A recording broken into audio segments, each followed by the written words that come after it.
ഈശോയിൽ സ്നേഹമുള്ള പ്രിയ സഹോദരി സഹോദരന്മാരെ, നമ്മൾ ആണ്ടുവട്ടത്തിലെ രണ്ടാമത്തെ ഞായറാഴ്ചയിലേക്ക് കടക്കുകയാണ്. കാനായിലെ കല്യാണ വിരുന്നിനെ കുറിച്ചുള്ള സുവിശേഷ ഭാഗമാണ് ഇന്ന് സഭാമാതാവ് നമുക്ക് നൽകിയിരിക്കുന്നത്. കാനായിലെ കല്യാണ വിരുന്നിനെ കുറിച്ചുള്ള വിവരണം സുവിശേഷത്തിൽ നാം വായിക്കുമ്പോൾ നമ്മെ അത്ഭുതപ്പെടുത്തുന്ന ഒരു കാര്യമുണ്ട്. അതായത് വിവാഹത്തിലെ വധൂവരന്മാർ ആരാണ് എന്ന് പറയുന്നില്ല. സുവിശേഷത്തിൽ ഒരിടത്തും നമ്മളത് കാണുന്നില്ല. അത് വളരെ വിചിത്രമായിരിക്കുന്നു. ഒരു വിവാഹ വിരുന്നിനെക്കുറിച്ചുള്ള ഏത് സംസാരത്തിലും ആദ്യം സൂചിപ്പിക്കപ്പെടേണ്ട പേരുകൾ അത് വധുവിൻ്റെയും വരൻ്റെയുമാണ്. അപ്പോൾ അത് ഈ സുവിശേഷ ഭാഗത്തിൽ അല്ലെങ്കിൽ ഈ വിവാഹ വിരുന്നിനെ കുറിച്ചുള്ള വിവരണത്തിൽ നമ്മൾ ഒരിടത്തും വധു ആരാണ് വരൻ ആരാണ് എന്ന് കാണുന്നില്ല. എന്തുകൊണ്ടായിരിക്കും യോഹന്നാൻ അത് പറയാത്തത്? ഒരുപക്ഷെ യോഹന്നാന് വധൂവരന്മാരുടെ പേരുകൾ അറിയില്ലായിരിക്കാം. പക്ഷെ അങ്ങനൊരു സാധ്യത കാണുന്നില്ല. കാരണം അന്ന് യേശുവും ശിഷ്യന്മാരും അവിടെ വിവാഹ വിരുന്നിന് ക്ഷണിക്കപ്പെട്ടിരുന്ന അതിഥികളായിരുന്നു. അതുകൊണ്ട് തീർച്ചയായിട്ടും അവർക്ക് ആ പേര് അറിയാൻ സാധിക്കും. യോഹന്നാൻ അത് അറിഞ്ഞിരിക്കും. പക്ഷെ യോഹന്നാൻ അത് സുവിശേഷത്തിൽ പറയുന്നില്ല. എന്തുകൊണ്ടായിരിക്കാം വധൂവരന്മാരുടെ പേര് യോഹന്നാൻ പറയാതിരിക്കുന്നത്? പ്രിയപ്പെട്ടവരെ, എവങ്കേലിയം ക്രിസ്തിയിലേക്ക് സ്വാഗതം.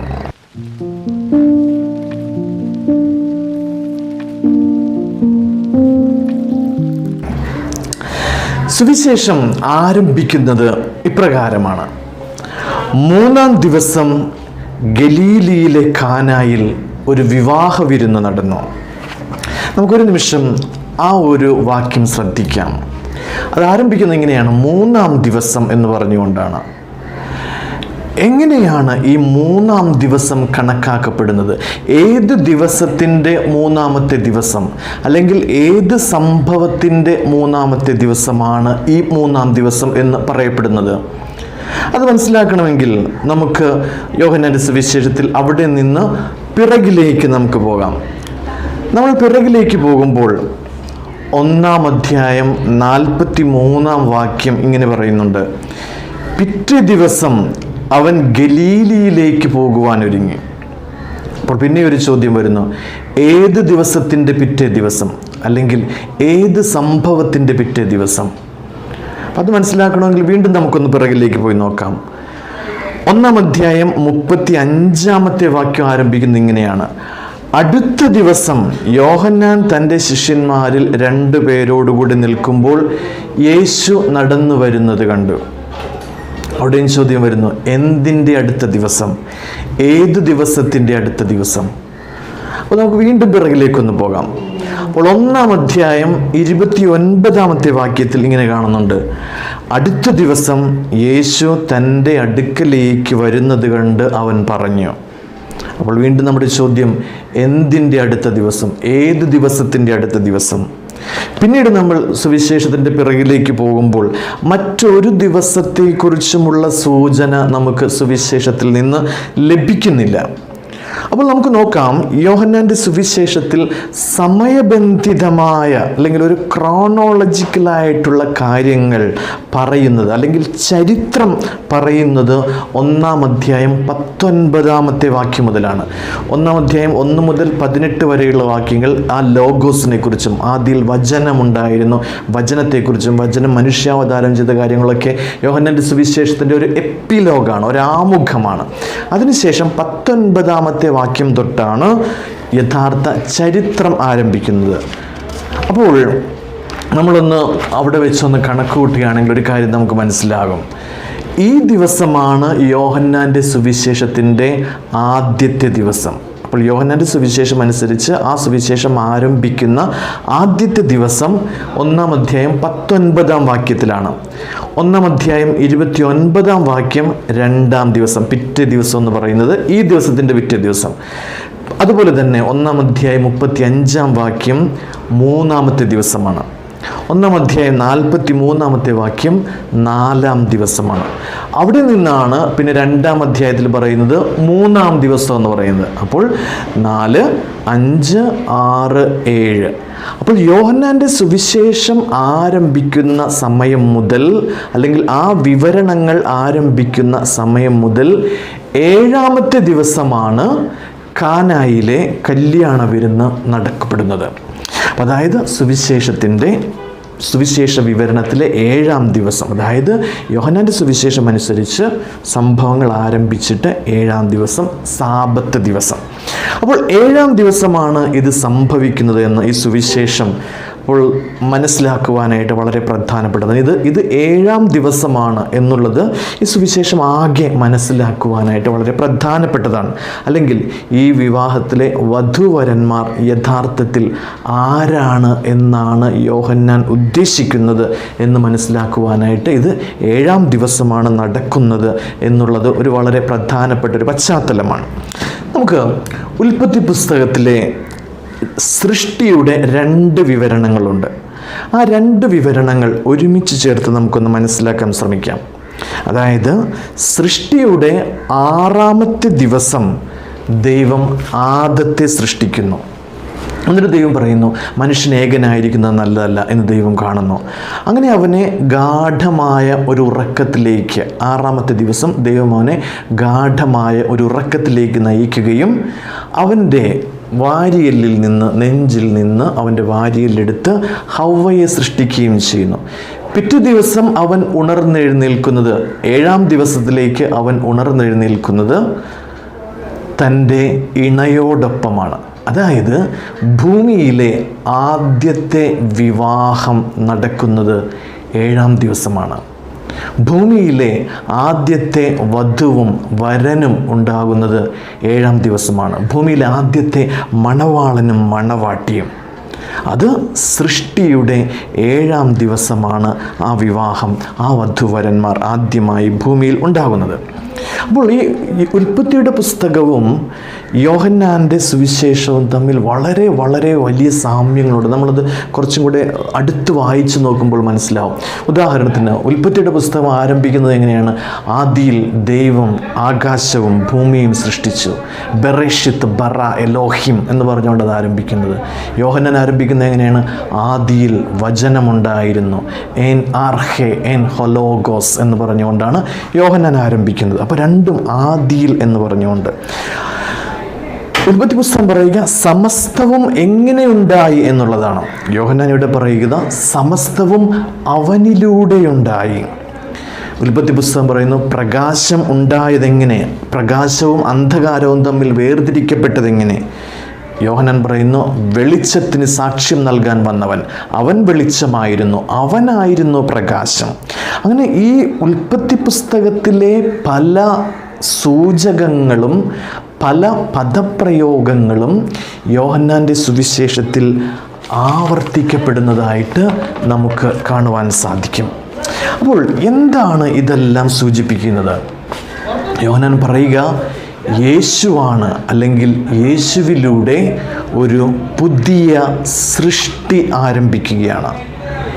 യേശുവിലൂടെ ഒരു പുതിയ സൃഷ്ടി ആരംഭിക്കുകയാണ്. ഓക്കെ, ഇനി നമുക്ക് നമ്മുടെ സുവിശേഷത്തിലേക്ക് തിരികെ വരാം. യോഹന്നാൻ പറയുക സൃഷ്ടിയുടെ 7-ാം ദിവസം ആദ്യത്തെ വിവാഹവും ആദ്യത്തെ മണവാളനും ഉണ്ടായതുപോലെ ഇതാ ഇവിടെ പുതിയ സൃഷ്ടിയുടെ 7-ാം ദിവസം നമുക്കൊരു വിവാഹമുണ്ട്. ഒരു വിവാഹത്തിൻ്റെ പശ്ചാത്തലത്തിലാണ് യോഹന്നാൻ കാര്യങ്ങൾ പറയാൻ ആഗ്രഹിക്കുന്നത്. എന്നിട്ട് യോഹന്നാൻ പറയുന്ന സ്ത്രീയും പുരുഷനും അത് യേശുവും അവൻ്റെ അമ്മയുമാണ്, അവൻ്റെ അമ്മ മറിയവുമാണ്. സുവിശേഷ ഭാഗത്തിൽ യോഹന്നാൻ ആകെ 2 പേരുടെ പേരുകൾ മാത്രമാണ് പറയുക. അത് യേശുവിൻ്റെയും അവൻ്റെ അമ്മ മറിയത്തിൻ്റെയുമാണ്. അവിടെയുണ്ടായ വിവാഹ വിരുന്നിലെ വധുവരന്മാരുടെ പേര് യോഹന്നാൻ പറയുന്നില്ല. എന്നാൽ നമുക്കറിയാം ആ വിവാഹം യേശുവിൻ്റെ വിവാഹമായിരുന്നില്ല, യേശുവിൻ്റെ അമ്മയായ മറിയത്തിൻ്റെയും വിവാഹമായിരുന്നില്ല. ആ വിവാഹം എന്ന പശ്ചാത്തലത്തിൽ യോഹന്നാൻ യേശുവിനെയും മറിയത്തെയും ഒരു പുതിയ കാര്യം അവതരിപ്പിക്കുവാനായിട്ട്, അല്ലെങ്കിൽ ഒരു പുതിയ സത്യം നമ്മോട് പറയുവാനായിട്ട് ആ വിവാഹത്തിൻ്റെ പശ്ചാത്തലം യോഹന്നാൻ ഉപയോഗിക്കുകയാണ്. അപ്പോൾ യോഹന്നാനെ സംബന്ധിച്ചിടത്തോളം ആ വിവാഹത്തിലെ യഥാർത്ഥ വരൻ അത് യേശുവാണ്. യേശുവാണ് മണവാളൻ, the bridegroom par excellence എന്ന് നമ്മൾ പറയും, ഉദാത്തമായ വരൻ. എങ്ങനെയാണത് സംഭവിക്കുക? അവിടെയാണ് യേശുവാണ് വരൻ്റെ കടമ നിർവഹിക്കുന്നത്. എന്താണ് വരൻ്റെ കടമ? ഒരു വിവാഹ വിരുന്നിൽ വരൻ്റെ കടമ എന്ന് പറഞ്ഞാൽ വിവാഹത്തിന് ക്ഷണിക്കപ്പെട്ടിരിക്കുന്ന അതിഥികൾക്ക് വീഞ്ഞു കൊടുക്കുക എന്നുള്ളത് മണവാളൻ്റെ ഉത്തരവാദിത്തമാണ്. ആ ഉത്തരവാദിത്വം ഈ വിവാഹ വിരുന്നിൽ നിറവേറ്റുന്നത് ആ വിവാഹത്തിലെ മണവാളനല്ല, മറിച്ച് യേശുവാണ്. പച്ചവെള്ളം വീഞ്ഞാക്കി മാറ്റിക്കൊണ്ട് യേശുവാണ് ആ ഉത്തരവാദിത്വം നിറവേറ്റുന്നത്. അതുകൊണ്ട് യോഹന്നാൻ പറയുകയാണ്, ഇതാണ് യഥാർത്ഥ വരൻ, യഥാർത്ഥ മണവാളൻ. യേശുവാണ് പുതിയ സൃഷ്ടിയിലെ പുതിയ മണവാളൻ. യേശുവാണ് പുതിയ സൃഷ്ടിയിലെ പുതിയ ആദം. മറിയം പുതിയ സൃഷ്ടിയിലെ പുതിയ ഹവ്വ.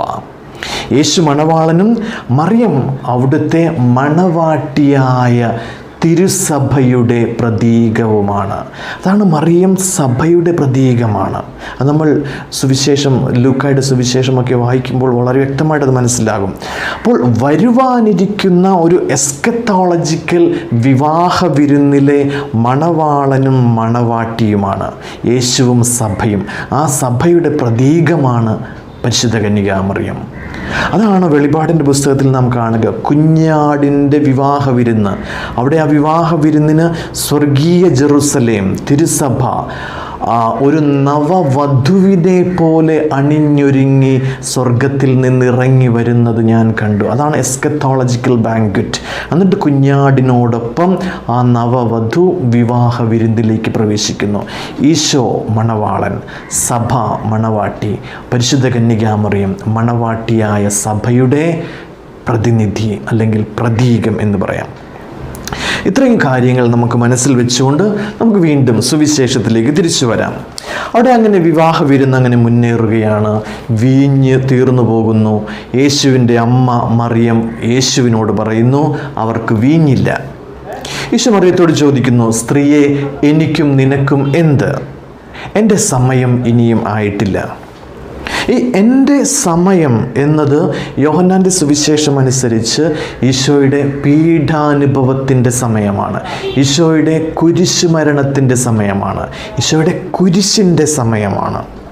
അപ്പോൾ മറിയം യഥാർത്ഥത്തിൽ അവിടെ ഉണ്ടായിരുന്ന ഒരു മാനുഷികമായ പ്രശ്നം, ഒരു വിരുന്നിൽ വീഞ്ഞു തീർന്നുപോയി എന്ന് പറയുന്ന ഒരു പ്രശ്നം ഈശോയുടെ മുന്നിൽ വന്ന് അവതരിപ്പിക്കുമ്പോൾ യേശു അതിനെ തൻ്റെ സഹനത്തിലേക്കും കുരിശ് മരണത്തിലേക്കുമാണ് ബന്ധപ്പെടുത്തി നയിക്കുന്നത്. ഇത് വളരെ വിചിത്രമായിരിക്കുന്നു. എന്തുകൊണ്ടായിരിക്കും യേശു അത് അങ്ങനെ ചെയ്യുന്നത്? അത് മനസ്സിലാക്കുവാനായി നമുക്ക് യഹൂദരുടെ ഇടയിൽ അക്കാലത്ത് ഇന്നും വിശ്വാസത്തിലുണ്ടായിരുന്ന ഒരു മിശിഹ വരുമ്പോൾ നടത്തുന്ന ഒരു വിരുന്നിന്, ഒരു മെസ്സിയാനിക് ബാങ്ക്വറ്റ്, അതെന്താണ് എന്ന് മനസ്സിലാക്കണം. അതിന് നമുക്ക് പഴയ നിയമത്തിലേക്കൊന്ന് പോകാം. ഇസ്രായേൽ പ്രവാചകന്റെ പുസ്തകം 25-ാം അധ്യായം 6 മുതൽ 8 വരെയുള്ള വാക്യങ്ങൾ ഈ മെസ്സിയാനിക വിരുന്നിനെക്കുറിച്ച്, മിശിഹായുടെ വിരുന്നിനെക്കുറിച്ച്, അതായത് മിശിഹ വരുമ്പോൾ രക്ഷയുടെ ആ യുഗത്തിൽ, in the age of salvation, ആ രക്ഷയുടെ യുഗത്തിൽ മിശിഹ നൽകുന്ന വിരുന്നിനെക്കുറിച്ചുള്ള ഒരു വിവരണമുണ്ട്. അതിപ്രകാരമാണ്: ഈ പർവ്വതത്തിൽ സർവ്വജനതകൾക്കും വേണ്ടി സൈന്യങ്ങളുടെ കർത്താവ് ഒരു വിരുന്നൊരുക്കും. മജ്ജയും കൊഴുപ്പും മുറ്റിയ വിഭവങ്ങളും മേൽത്തരം വീഞ്ഞുമുള്ള ഒരു വിരുന്ന്. സർവ്വജനതകളെയും മറച്ചിരിക്കുന്ന ആവരണം, ജനതകളുടെ മേൽ വിരിച്ചിരിക്കുന്ന മൂടുപടം ഈ പർവ്വതത്തിൽ നിന്ന് അവിടുന്ന് നീക്കിക്കളയും. അവിടുന്ന് മരണത്തെ എന്നേക്കുമായി ഗ്രസിക്കും. സകലരുടെയും കണ്ണുനീർ അവിടുന്ന് തുടച്ചു മാറ്റും. തൻ്റെ ജനത്തിൻ്റെ അവമാനം ഭൂമിയിൽ എല്ലായിടത്തും നിന്ന് അവിടുന്ന് നീക്കിക്കളയും. കർത്താവാണ് ഇതരുളി ചെയ്യുന്നത്. അപ്പോൾ ഇസ്യാസ് ഇവിടെ പറയുക, ഇതാണ് രക്ഷയുടെ യുഗം, രക്ഷയുടെ കാലം, ദി ഏജ് ഓഫ് സാൽവേഷൻ. അവിടെ വെച്ച് ദൈവം മരണം ഇല്ലാതെയാക്കുന്നു. എല്ലാവരുടെയും കണ്ണുനീർ അവിടുന്ന് തുടച്ചു നീക്കും. തൻ്റെ ജനത്തിന് വന്ന അപമാനം അവിടുന്ന് നീക്കിക്കളയും. അന്ന് ദൈവം ഈ മലയിൽ വെച്ചൊരു വിരുന്ന് നൽകും. ആ വിരുന്നിൻ്റെ പ്രത്യേകത, ആ വിരുന്നിൽ മേൽത്തരം വീഞ്ഞ് സമൃദ്ധമായി നൽകപ്പെടും. ഇതാണ് പഴയ നിയമത്തിലെ യഹൂദരുടെ പാരമ്പര്യത്തിലെ മിശിഹായുടെ വിരുന്ന്, മെസ്സിയാനിക് ബാങ്കറ്റ്. അപ്പോൾ ഇവിടുത്തെ പ്രധാനപ്പെട്ട വിഭവം എന്താണ്? മേൽത്തരം വീഞ്ഞ്. അത് സമൃദ്ധമായി ലഭിക്കും. Super abundance of wine. അപ്പോൾ മറിയം യേശുവിനോട് വന്ന് പറയുകയാണ്, അവർക്ക് വീഞ്ഞില്ല. അത്രമാത്രമേ പറയുന്നുള്ളൂ. ആ പ്രശ്നം പരിഹരിക്കുക എന്ന് യേശുവിനോട് പറയുമ്പോൾ മറിയത്തിനറിയാം തൻ്റെ പുത്രൻ ആരാണ് യഥാർത്ഥത്തിലെന്ന്. അപ്പോൾ മറിയത്തിൻ്റെ ഈ അഭ്യർത്ഥനയിൽ യേശുവും ഒരു കാര്യം മനസ്സിലാക്കുകയാണ്, തൻ്റെ മിശിഹ എന്നുള്ള വ്യക്തിത്വം അല്ലെങ്കിൽ മെസ്സിയാനിക വ്യക്തിത്വം വെളിപ്പെടുത്തുവാനും തൻ്റെ മെസ്സിയാനിക ബാങ്കറ്റിന്, മെസ്സിയാനിക വിരുന്നിന് ആരംഭം കുറിക്കുവാനും ഇത് ഉപയോഗിക്കുക എന്നതാണ് മറിയത്തിൻ്റെ അഭ്യർത്ഥന എന്ന്. അതുകൊണ്ടാണ് ഈശോ തിരിച്ച് അമ്മയോട് ചോദിക്കുന്നത്, എനിക്കും നിനക്കും എന്ത്? എൻ്റെ സമയം, എൻ്റെ ആ ബാങ്ക്വറ്റിനുള്ള സമയം അതിനിയും ആയിട്ടില്ല. എന്നാലും ഒരു നല്ല യഹൂദൻ എന്ന നിലയിൽ, അല്ലെങ്കിൽ ഒരു നല്ല മകൻ, അമ്മയോട് അനുസരണമുള്ള നല്ല ഒരു മകൻ എന്ന നിലയ്ക്ക് യേശു അവിടെയുണ്ടായ ആ ഒരു പ്രശ്നം പരിഹരിക്കുകയാണ്. അങ്ങനെ ചെയ്യുമ്പോൾ തന്നെ അവിടുന്ന് ഒരടയാളം പ്രവർത്തിക്കുന്നുണ്ട്, ഭാവിയിലേക്ക് ചൂണ്ടിക്കാണിച്ചുകൊണ്ട്. എന്താണ് തൻ്റെ ആ സമയം യഥാർത്ഥത്തിൽ ആഗതമാകുമ്പോൾ താൻ എന്താണ് നിവർത്തിക്കുവാൻ പോകുന്നത് എന്നതിനെക്കുറിച്ചുള്ള ഒരു അടയാളം നൽകിക്കൊണ്ടാണ് ഈശോ ആ ഒരു പ്രശ്നം അവിടെ പരിഹരിക്കുന്നത്. അവിടുന്ന് അവിടെ ഉണ്ടായിരുന്ന സേവകരെ വിളിക്കുന്നു, കൽഭരണികളിൽ വെള്ളം നിറയ്ക്കാൻ ആവശ്യപ്പെടുന്നു. ഓരോ കൽഭരണിയിലും ഏകദേശം 30 അളവ്, ഏകദേശം 30 ഗാലൻ എന്നാണ് ഇംഗ്ലീഷിൽ ട്രാൻസ്ലേറ്റ് ചെയ്തിരിക്കുന്നത്. അപ്പോൾ 30 ഗാലൻ എന്ന് പറയുമ്പോൾ 6 കൽഭരണികളിൽ 180 ഗാലൻ വീഞ്ഞ്. അപ്പോൾ അത് ഏകദേശം 180 ഗാലൻ വീഞ്ഞ് എന്ന് പറഞ്ഞാൽ ഏകദേശം 818 ലിറ്റർ വീഞ്ഞ്. സൂപ്പർ അബൻഡൻസ് ഓഫ് വൈൻ, സമൃദ്ധമായ രീതിയിൽ വൈൻ അവിടെ നിന്ന് കൊടുക്കുകയാണ്. ഈ വീഞ്ഞ് കലവറക്കാരൻ്റെ അടുത്ത് കൊണ്ട് ചെല്ലുന്നു. അയാൾ അത് രുചിച്ച് നോക്കുന്നു. എന്നിട്ട് അയാൾ മണവാളൻ്റെ അടുത്തേക്ക് ചെല്ലുകയാണ്. ആ മണവാളനോടെ പേരില്ല. എന്നിട്ട് മണവാളനോട് പറയുന്നു, നീ ഇത് യഥാർത്ഥത്തിൽ മറച്ചു വെച്ചിരിക്കുകയാണ്. പക്ഷെ അയാൾ നന്ദി പറയുന്നു. കാരണം കലവറക്കാരൻ്റെ ഉത്തരവാദിത്തമാണത് നോക്കുക എന്നുള്ളത്. കലവറക്കാരൻ മണവാളനോട് നന്ദി പറയുകയാണ്. നീ ഈ വീഞ്ഞ് വിതരണം ചെയ്തതിന്, അല്ലെങ്കിൽ വീഞ്ഞ് കൊടുത്തതിന് യഥാർത്ഥത്തിൽ ആരാണ് യഥാർത്ഥത്തിൽ വീഞ്ഞു കൊടുത്തത് എന്ന് ഇയാൾ അറിയുന്നില്ല. യഥാർത്ഥത്തിൽ അവിടെ മണവാളനായിട്ട് വീഞ്ഞു കൊടുക്കുക എന്നുള്ള ആ ഉത്തരവാദിത്വം നിറവേറ്റുന്നത് യേശുവാണ് അവിടെ യഥാർത്ഥ മണവാളൻ എന്നറിയാതെയാണ് ഇയാൾ മറ്റ് മണവാളൻ്റെ അടുക്കിലേക്ക് പോവുക. അപ്പോൾ എന്താണ് ഇവിടെ സംഭവിക്കുക? അപ്പോൾ മറിയത്തിൻ്റെ അഭ്യർത്ഥനയെ മാനിച്ച് ഈശോ ഇവിടെ മണവാളൻ്റെ കടമ നിർവഹിക്കുകയാണ്. വിവാഹ വിരുന്നിൽ വീഞ്ഞ് നൽകുക എന്ന കടമ. ഇതിലൂടെ യോഹന്നാൻ വെളിപ്പെടുത്താൻ ഉദ്ദേശിക്കുക, ഈശോ ഇസ്രായേലിൻ്റെ രാജാവ് മാത്രമല്ല, അവിടുന്ന് രക്ഷകൻ മാത്രമല്ല, അവിടുന്ന് മിശിഹ, ദൈവപുത്രൻ, മഹാനായ ഗുരു, അവിടുന്ന് അതെല്ലാമാണ്. പക്ഷേ തൻ്റെ പരസ്യ ജീവിതം ആരംഭിക്കുന്നത് താൻ മണവാളൻ ആണ് എന്ന് പ്രഖ്യാപിച്ചുകൊണ്ടാണ്. അതാണ് യോഹന്നാൻ ഇവിടെ ഈ ആദ്യത്തെ അത്ഭുതത്തിലൂടെ പറയുവാനായിട്ട് ആഗ്രഹിക്കുക. അപ്പോൾ പഴയ നിയമത്തിൽ മിശിയാനിക വിരുന്ന് നൽകുന്ന, അതായത് അത്ഭുത വിരുന്ന് നൽകുന്ന, രക്ഷയുടെ യുഗത്തിലെ വിരുന്ന് നൽകുന്ന മണവാളൻ പഴയ നിയമത്തിൽ അത് ദൈവം തന്നെയാണ്. അതാണ് നമ്മൾ ഇന്ന് ഒന്നാമത്തെ വായനയിൽ വായിച്ചു കേൾക്കുന്നു. ഇസ്യാസ് പ്രവാചകൻ നമ്മളോട് പറയുന്നു, യുവാവ് കന്യകയെ എന്ന പോലെ പുനരുദ്ധാരകൻ, അതാണ് ദൈവമാണ് പുനരുദ്ധാരകൻ. പുനരുദ്ധാരകൻ നിന്നെ വിവാഹം ചെയ്യും, നിന്നെ വിവാഹം ചെയ്യും. മണവാളൻ മണവാട്ടിയിൽ എന്ന പോലെ നിന്റെ ദൈവം നിന്നിൽ സന്തോഷിക്കും. ദൈവമാണ് മണവാളൻ. അപ്പോൾ യേശുവാണ് മണവാളൻ എന്ന് പറയുമ്പോൾ എന്താണ് അവിടെ അർത്ഥമാക്കുക? യേശുവാണ് ദൈവം, യേശു ദൈവമാണ്. അപ്പോൾ കാനായിലെ കല്യാണ വിരുന്ന് യേശുവിൻ്റെ മിശിയാനിക വ്യക്തിത്വത്തിൻ്റെയും ദൈവിക വ്യക്തിത്വത്തിൻ്റെയും വെളിപ്പെടുത്തലിൻ്റെ ഒരു സന്ദർഭമായിട്ട് മാറുകയാണ്. വിവാഹ വിരുന്ന് ഒരുക്കുന്ന യഥാർത്ഥ മണവാളൻ, യഥാർത്ഥ ദൈവത്തിൻ്റെ കുഞ്ഞാട്, അത് ഈശോയാണ്. പിന്നെ എന്താണ് ഇവിടെ മറിയത്തിൻ്റെ പ്രാധാന്യം? അതുകൂടി പറയുമ്പോഴേ നമ്മൾ ഈ ഒരു സുവിശേഷ ഭാഗത്തിൻ്റെ പൂർണ്ണത എത്തുകയുള്ളൂ. നമ്മൾ പറഞ്ഞു യേശു പുതിയ സൃഷ്ടിയിലെ പുതിയ ആദം, പുതിയ മണവാളൻ ആണ് എന്ന്. അങ്ങനെയെങ്കിൽ ആരാണ് പുതിയ സൃഷ്ടിയിലെ പുതിയ ഹവ്വ, പുതിയ മണവാട്ടി? അത് മനസ്സിലാക്കുവാൻ നമുക്ക് ഉൽപ്പത്തി പുസ്തകത്തിലെ ആ സൃഷ്ടിയുടെ വിവരണവും യോഹന്നാൻ്റെ ഈ സുവിശേഷ ഭാഗവും ഒന്ന് ചേർത്ത് വായിക്കുവാനായിട്ട് ശ്രമിക്കാം. ഉൽപ്പത്തി പുസ്തകത്തിൽ ഇങ്ങനെ പറയുന്നു, ആദവും ഹവ്വയുമായുള്ള വിവാഹം നടക്കുന്നത് 7-ാം ദിവസമാണ്, സൃഷ്ടിയുടെ 7-ാം ദിവസം. യോഹന്നാൻ പറയുന്നു കാനായിലെ കല്യാണ വിരുന്ന് നടക്കുന്നത് പുതിയ സൃഷ്ടിയുടെ 7-ാം ദിവസമാണ്. ഉൽപ്പത്തി പുസ്തകത്തിൽ 3-ാം അധ്യായം 20-ാമത്തെ വാക്യം ഇങ്ങനെയാണ്, ഹവ്വ ജീവനുള്ള എല്ലാവരുടെയും അമ്മ എന്നാണ് അവളെക്കുറിച്ച് പറയുക. ഇവിടെ യോഹന്നാൻ പ്രത്യേകമായിട്ട് പറയുന്നു യേശുവിൻ്റെ അമ്മ അവിടെ ഉണ്ടായിരുന്നു, യേശുവിൻ്റെ അമ്മ. ഉൽപ്പത്തി പുസ്തകത്തിൽ ആകെ 2 പ്രാവശ്യമേ ഹവ്വയുടെ പേര് പറയുന്നുള്ളൂ. ഉൽപ്പത്തി പുസ്തകം മുഴുവൻ എടുത്താൽ ആകെ 2 പ്രാവശ്യമേ ഹവ്വയുടെ പേര് പറയുന്നുള്ളൂ. കാനായിലെ കല്യാണ വിരുന്നിൻ്റെ സുവിശേഷ ഭാഗത്തിൽ 2 പ്രാവശ്യം യോഹന്നാൻ മറിയത്തിൻ്റെ പേര് പറയുകയാണ്. അപ്പോൾ മറിയത്തെ പുതിയ നിയമത്തിലെ ഹവ്വയായിട്ട് യോഹന്നാൻ തൻ്റെ ആദ്യ അത്ഭുതത്തിൽ തന്നെ അവതരിപ്പിക്കുകയാണ്. പിന്നെ ഉൽപ്പത്തി പുസ്തകത്തിൽ വൃക്ഷത്തിൻ്റെ ഫലം ഹവ്വ ആദമിന് കൊണ്ട് കൊടുക്കുന്നു. അതായത് അത് അവന് തിന്നാൻ പ്രേരിപ്പിക്കുന്നതിലൂടെ വിലക്കപ്പെട്ട കനിക്കായുള്ള ആഗ്രഹം ആദമിൽ ജനിപ്പിക്കുന്നത് ഹവ്വയാണ്. തെറ്റിലേക്ക് മനുഷ്യകുലത്തെ നയിക്കുന്നത് ഹവ്വയാണ്. ഇവിടെ കാനായിൽ പുതിയ ഹവ്വയായ മറിയം വെള്ളം വീഞ്ഞാക്കാൻ പുതിയ ആദമായ യേശുവിനെ പ്രേരിപ്പിക്കുകയാണ്, അവർക്ക് വീഞ്ഞില്ല എന്ന് പറഞ്ഞുകൊണ്ട്. അപ്പോൾ ഇവിടെ മറിയം ആ പ്രശ്നം പരിഹരിക്കാൻ നോക്കുകയാണ്. ഹവ്വയിലൂടെ ഉണ്ടായ പ്രശ്നം പരിഹരിക്കുവാനായിട്ട് മറിയം നോക്കുകയാണ്. പഴയ ഹവ്വ ദൈവത്തെ മറന്നുകൊണ്ട് ഭൗതികമായ നേട്ടങ്ങൾക്ക് വേണ്ടി ആഗ്രഹിച്ചു. പുതിയ ഹവ്വയായ മറിയമാകട്ടെ മനുഷ്യകുലത്തിൻ്റെ ഇല്ലായ്മ, അവൻ്റെ ശൂന്യതയെ മനസ്സിലാക്കി അവിടെ പ്രവർത്തിക്കുവാനായിട്ട് ദൈവത്തെ ക്ഷണിക്കുകയാണ് ചെയ്യുക. പഴയ ഹവ്വ അഹങ്കാരം നിറഞ്ഞവളായിരുന്നു, പുതിയ ഹവ്വയാകട്ടെ എളിമ നിറഞ്ഞവൾ.